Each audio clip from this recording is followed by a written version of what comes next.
మీకు విద్య, ఆరోగ్యం, కుటుంబం, మనశ్శాంతి, ధన నష్టం, ఆరోగ్య శాంతి, కుటుంబ శాంతి. మీకు ఏది చేయాలనుకున్న అభివృద్ధి లేకోకుండా సతమతులు ఆడుతుంటారు, ఇబ్బంది పడుతుంటే ఒకసారి గురువు గారికి ఫోన్ చేసి మీరు సంప్రదించండి. మీకు ఎటువంటి సమస్యలు ఉన్నా మీకు శాశ్వత పరిష్కారం చూపబడదు. స్త్రీ వశీకరణ, పురుష వశీకరణ, ఎటువంటి వశీకరణమైనా అతి కొద్ది రోజుల్లో చేసి మంచి చేయబడదు.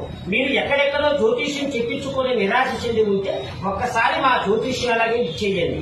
శాతపడి, చెల్లంగి, బహనామతు లాంటి ప్రయోగాలతో మీ స్నానం గృహంలో ఇబ్బంది పడుతుంటే ఒక్కసారి గురువు గారిని సంప్రదించండి. అతి కొద్ది రోజుల్లో శాశ్వత పరిష్కారం చూపబడదు. మీరు ఎక్కడెక్కడో జ్యోతిష్యం చెప్పించుకొని నిరాశ చెంది ఉన్నారా? అయితే ఒక్కసారి గురువు గారిని సంప్రదించండి. మీకు అన్ని విధాలుగా మంచి జరుగుతుంది. మీకు ఎటువంటి సమస్యలు ఉన్నా శాశ్వత పరిష్కారం చూపబడదు. జై దుర్గా భవాని.